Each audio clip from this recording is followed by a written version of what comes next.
नमस्कार मेरे मित्रों। आशा करता हूँ कि आप सब कुशल मंगल होंगे।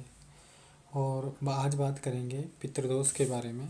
जो पितृदोष होते क्या हैं उनके बारे में, और उनको कैसे दूर करें और उनसे कैसे बचा जाए। पहले समझ लेते हैं पितृदोष क्या हैं। मित्रों, जो हमारे बुजुर्ग लोग हैं, वो बुजुर्ग लोग जो हमारे पिताजी के पिताजी हो सकते हैं और इससे पुराने भी हो सकते हैं। तो होता क्या है कि उनकी लालसा यानी कि इच्छा, कहता है ना कि अंत गति सोमति, जो लास्ट में जो गति होती है या लास्ट में जो गति होती है, जो जिसकी जैसी सोच होती है, गीता ज्ञान में कहा है कि लास्ट में मरते समय में जो जैसी सोच रखता है उसी को वैसी ही गति मिलती है, यानी वैसा ही वापस जन्म मिलता है, या फिर वैसा ही उसको जूनी में दे दिया जाता है, और या फिर वो भूत बन के भटकते रहते हैं। ठीक इसी प्रकार से कि जो हमारे पितृगण हैं, वो हो सकता है कोई लालसा रह गई हो, या पुत्रों में फंस गया हो मन, या धन में फंस गया हो, या किसी और कारण से भी हो सकता है, या फिर घर को नहीं छोड़ना चाहते हो, तो उनका मन क्या है कि वहीं बस जाता है उस घर में। और फिर वो मरते हैं तो उनका जो सोच होता है, कहते हैं ना अंतगति सोमति, जो लास्ट में जो मति होती है, उसकी जो सोच होती है, तो वो उस सोच के कारण से वो वहीं रह जाते हैं। यानी कि जो आत्मा है वो यहीं रह जाती है, और वो जा नहीं पाती है, उस घर को छोड़ के नहीं जा पाती है। तो वो एक प्रकार से पितृदोष बन जाते हैं। और पितृदोष बनने का कारण ये है कि जो मैंने आपको पूरा विस्तार से बताया है कि इस वजह से ये मरने पर ये इस तरह से पितृदोष बन जाते हैं। अब ये क्या करते हैं कि इनको अपना तो एक दिन, ओ सॉरी, अपना तो एक महीना और इनका एक दिन, ये इसलिए हो जाता है मरने के बाद में। ये इनकी आत्मा जो एक ही तत्व की होती है, वो होती है वायु तत्व की। क्योंकि जीवित रहती है, हमारा बॉडी जीवित रहता है, तो हमारा पंच तत्वों का शरीर होता है। और पंच तत्वों के शरीर का परमात्मा ने निश्चय किया है कि इनका जो आयु होता है वो बहुत लंबा नहीं होता है, छोटा सा होता है। और जो सूक्ष्म सूक्ष्म जगत की जो आत्मा है, ये सूक्ष्म जगत ही है एक प्रकार से। जैसे आत्मा, जैसे शरीर छोड़ देती है, आत्मा शरीर से बाहर निकलती है, एक सूक्ष्म जगत में चले जाती है। वो सूक्ष्म जगत में चले जाने का मतलब यह है कि यहीं भटकने लग जाती है उसी घर में, क्योंकि शरीर तो रहता नहीं है पंच तत्वों का, एक का तत्वों का शरीर हो जाता है उनका। इसलिए ना तो वो दिखती है, ना हम उसको महसूस कर सकते हैं, ना हमें वो महसूस कर सकती है। और ऐसा कुछ भी मतलब होता नहीं है हाव भाव। या तो किसी को गण हो, जो परमात्मा से कृपा मिली हुई हो, वो उसको दिखती है या तो, और या फिर उसको, उस इंसान को आभास होता है जो ज़्यादा अधिकतर पितृगुणों को याद करता हो, या फिर वो सपने ज़्यादा देखता हो, ये उनको एहसास करा सकती है वो आत्मा। तो इसलिए वो क्या करती है कि हमारा तो एक महीना और उनका एक दिन बराबर होता है। यानी कि उनको कैसा भोजन चाहिए, हमारा पूरा महीना बीत जाता है। यानी 1 तारीख से 1 तारीख बीत जाती है, मान लेते हैं, तो हमारा एक महीना महीना हो जाता है, और उनका एक दिन होता है केवल, सुबह से शाम। जैसे अपना रोज़ रोज़ के दिन कट रहे हैं, ठीक उसी प्रकार से उसका जैसे अमावस से वापस अमावस आएगी, तो एक ही दिन होता है उनका। इसलिए तो हम सब पितृ देवताओं के जितने के भोजन करते हैं, भोजन खिलाते हैं उनको, उनको भोजन कराते हैं, तो हम एक महीने से धूप देते हैं। वो इसलिए धूप देते हैं कि उनका एक दिन होता है, और हर रोज़ उनको खाना खाना होता है। ठीक इसी प्रकार से जो आत्माएं होती है, जो पितृदोष होते हैं, उनको दूर कैसे करें ये भी बात कर लेते हैं। एक्चुअली इनको भोजन कैसे कराना है। अगर भोजन करा के जो इंसान इसको दूर कर सकता है इस समस्या को, तो वो भोजन करा के दूर कर सकता है, लेकिन उनको हर महीने भोजन कराना पड़ता है, और कराना तो पड़ेगा ही पड़ेगा। अगर नहीं कराएंगे ना उनको भोजन, तो या तो वो अपने घर में रहने नहीं देगी वो आत्मा, वो परेशान करेगी, अपने बच्चों को बीमार कर देगी, अपने बच्चों को एलर्जी कर देगी, अपने बच्चों का पेट दर्द हो जाएगा, और 5-7 दिन तैयार रहेगा, और दस्त कर देगा।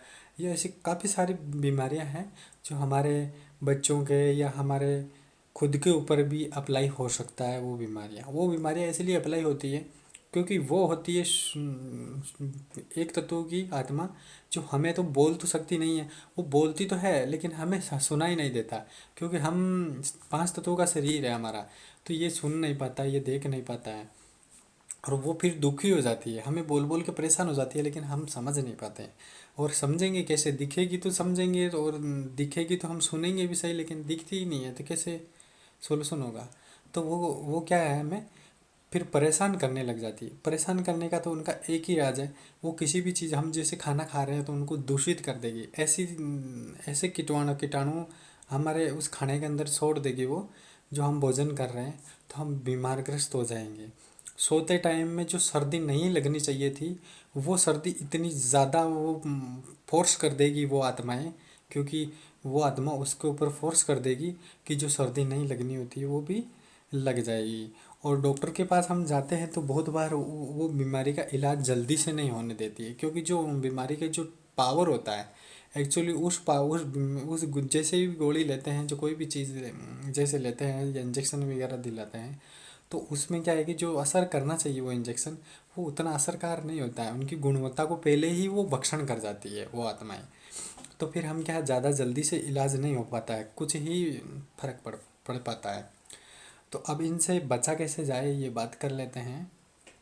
ये हमारे को इस तरह से कष्ट हो सकता है, और अब इससे बचने का उपाय, पितृदोष से बचने का उपाय, वैसे इनको माना जाए, प्यार से प्रेम से रहा जाए, तो ये बुरे भी नहीं होते हैं, क्योंकि सब पितृगण इतने बुरे नहीं हैं और सब पितृगण इतने अच्छे भी नहीं हैं।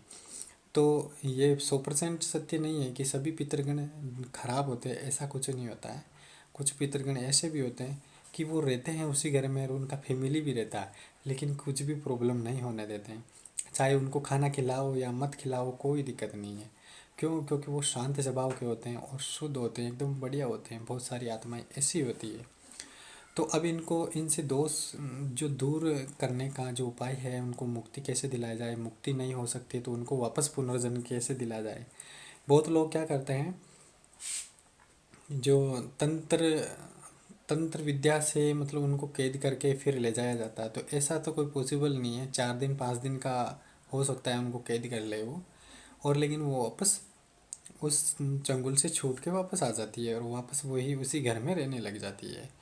और दूसरा कारण ये हो सकता है कि बहुत लोग क्या करते हैं कि उसको मतलब एक तंत्र विद्या जो हो सकता है, तंत्र विद्या हो या कोई पूजा पाठ हो, वो पूजा पाठ करके और फिर उसमें एक उसमें बांध के और वहाँ गंगा जी बहा देते हैं। तो ऐसा भी वो नहीं जा सकती, क्योंकि वो अपना घर छोड़ने के लिए राज़ी नहीं होती है। ठीक है जी, इसी प्रकार से जैसे आप अपना घर छोड़ने के लिए राज़ी नहीं होते हो, ठीक इसी प्रकार से वो भी अपना घर छोड़ने के लिए राज़ी नहीं होती है।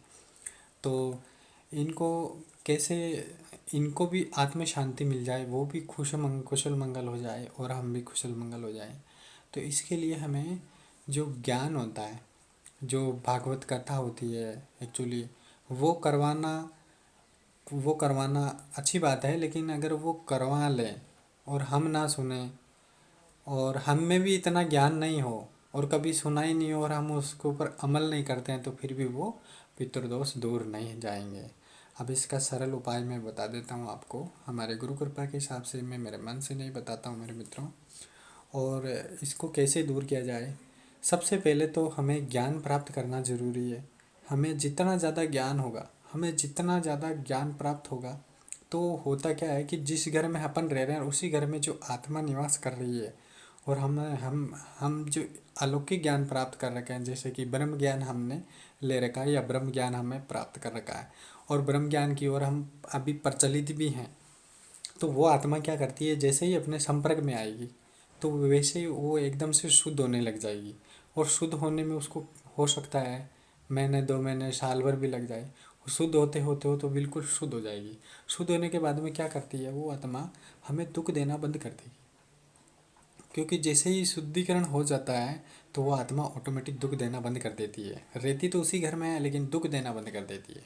वो दुख इसलिए नहीं देती है क्योंकि वो तृप्त हो जाती है, इसलिए दुख नहीं देती। अब रही बात है उसकी मुक्ति की या उसको वापस पुनर्जन्म दिलाने की, तो आपको क्या करना है कि सभी फैमिली वालों को और सबको सुबह सुबह ऐसा ज्ञान का पाठ चला दीजिए। ऐसा कोई ज्ञान जो ब्रह्म ज्ञान देता है, जैसे हम हमारे गुरु है जैसे, तो उनसे अपन प्रवचन सुनते हैं। काफ़ी सारे ज्ञान मार्ग के जो प्रवचन सुनते हैं, उन प्रवचनों को सुनते सुनते सुनते सुनते वो उनका मोक्ष मिल जाता है। यानी कि मोक्ष तो नहीं कह सकते, क्योंकि मोक्ष तो इतना आसान नहीं है मिलना। तो उनका मतलब मुक्ति हो जाता है यहाँ से, पृथ्वी से, जो पृथ्वी लोक से वो चली जाती है और उनको कोई दूसरा जन्म मिल जाता है। कोई सा भी जन्म मिलो, लेकिन वो दूसरा जन्म मिल जाता है। तो इस प्रकार से हमारे घर में अगर कुछ प्रॉब्लम होती हो, तो ऐसी कोई सी भी प्रॉब्लम होती हो, आपको ऐसे एहसास होता हो कि यार अपने घर में कुछ नेगेटिव एनर्जी है या पितृदोष है, ऐसा कुछ है, तो आप एक टेप रिकॉर्ड लीजिए, एक टेप लीजिए, छोटा सा स्पीकर लीजिए। आप रोज़ ज्ञान तो नहीं दे सकते हो, क्योंकि काम धंधे करने वाले इंसान हैं हम, तो ड्यूटी वगैरह भी जाना पड़ता है। तो एक स्पीकर लीजिए और उस स्पीकर में काफ़ी सारे बहुत सारे प्रवचन डाल दीजिए और उसको चला के छोड़ दीजिए, रात और दिन चलने दीजिए।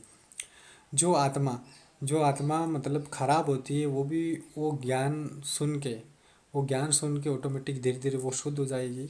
और वो शुद्ध होके फिर धीरे धीरे वो ऐसी स्थिति में आ जाएगी कि वो आपको कष्ट देना बंद कर देगी, और फिर बाद में धीरे धीरे उसका मुक्ति हो जाएगा। यानी कि वापस पुनर्जन्म हो जाएगा। और मुक्ति अलग चीज़ है, यानी कि मोक्ष धाम जो परमपिता परमात्मा, जिनका कोई आकार नहीं है, निराकारी रूप है, ना कोई आकार है, ना कोई रंग है, ना कोई रूप है, तो वहाँ तो जाने का एक मार्ग ही अलग है। उनके लिए तो भक्ति भी बहुत ही गहरी चाहिए, और वैसा भक्ति तो इस कलयुग के अंदर बहुत ही कम लोग मिलते हैं वैसे काफ़ी लोग हैं ऐसे जो काफ़ी भक्ति करते हैं।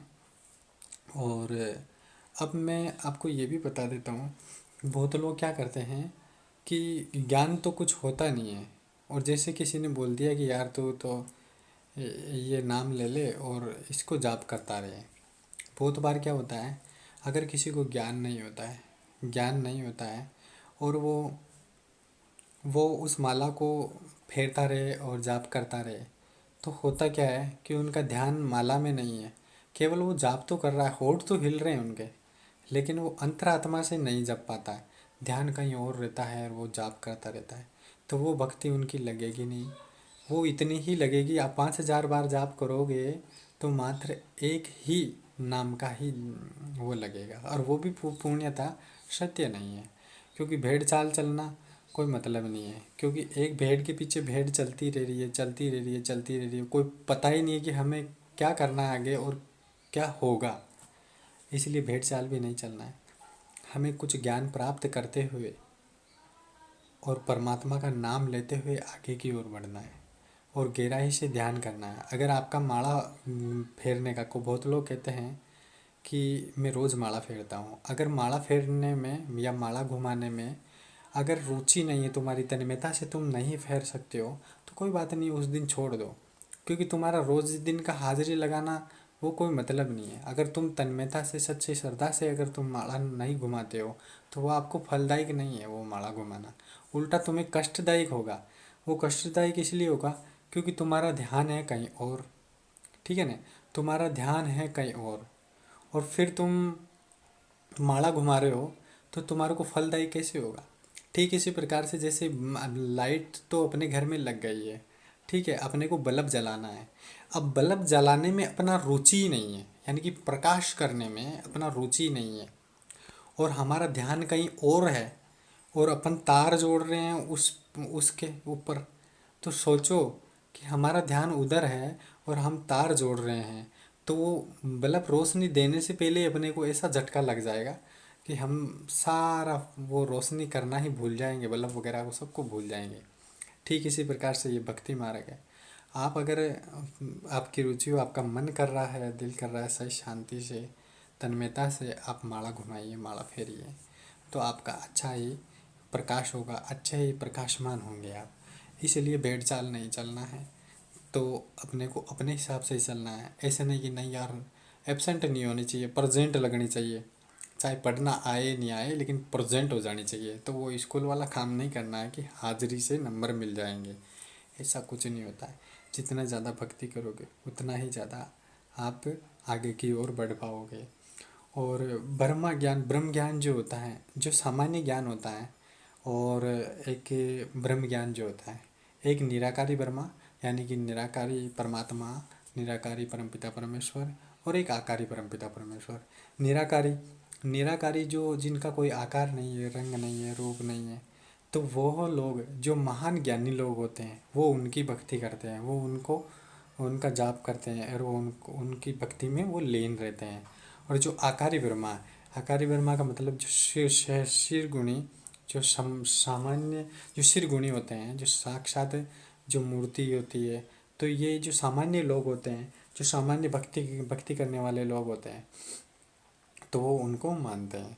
तो इनमें जो भगवान की जो भक्ति करने वाले भी दो प्रकार के होते हैं। जो सामान्य इंसान है वो हमेशा ही साकारी की पूजा करेंगे, और निराकारी की पूजा जो महान ज्ञानी लोग हैं वो करते हैं।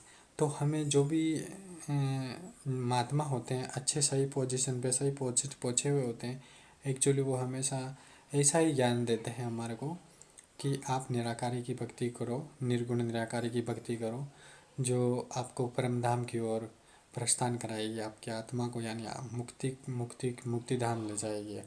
इसलिए वो रास्ता सही बताते हैं एक्चुअली, लेकिन उनको सब लोग ऑब्जर्व नहीं करते हैं उसको। और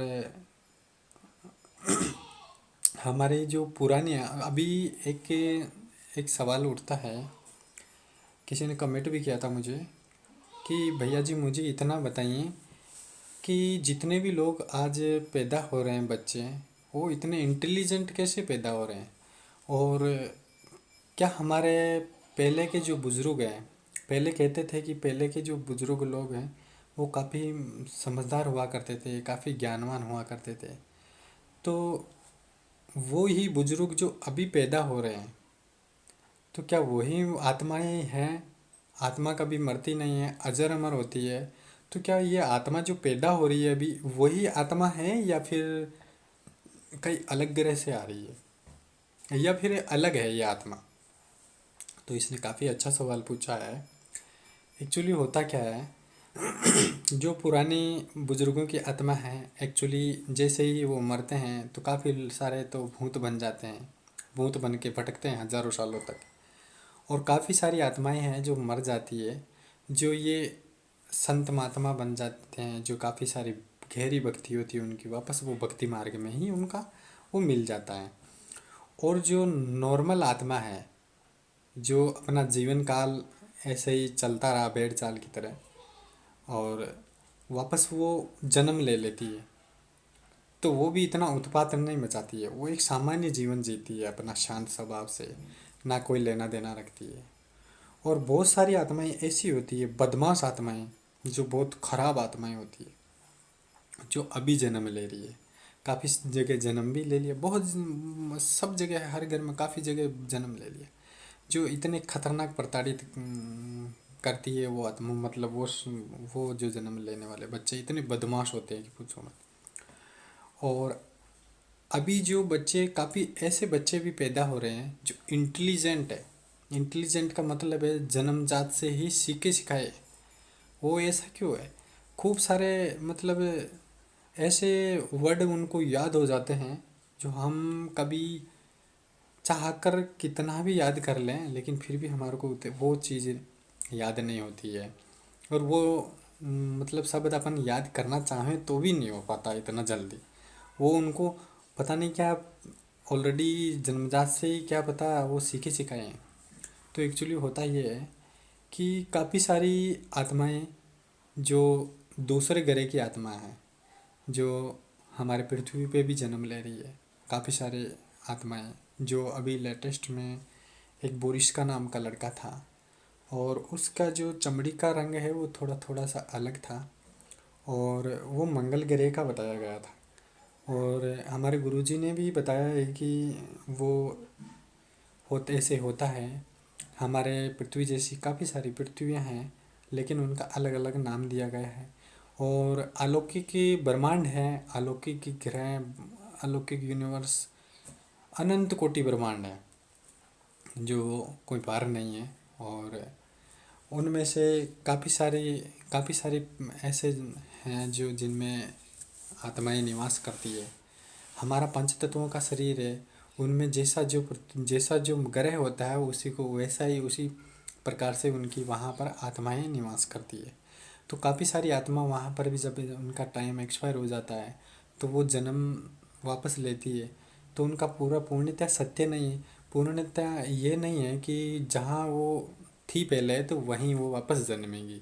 बहुत बार क्या होता है, इनका कर्मों के अनुसार से उनको वापस जन्म दे दिया जाता है कहीं, जैसे पृथ्वी पर जन्म दे दिया, या पृथ्वी की आत्मा को किसी मंगल ग्रह पे जन्म दे दिया, या फिर अतल वितल सुतल, ये बहुत सारे ग्रह, ये लोक हैं, इन लोकों में किसी भी जगह जन्म दे दिया।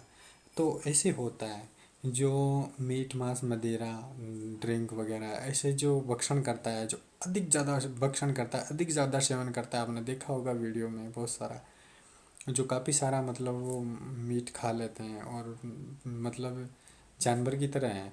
तो एक्चुअली वो जब जन्म लेते हैं तो उनको उस राक्षस लोक में जो पाताल लोक है उनको वहाँ भेज दिया जाता है, और वो वहीं निवास करते हैं।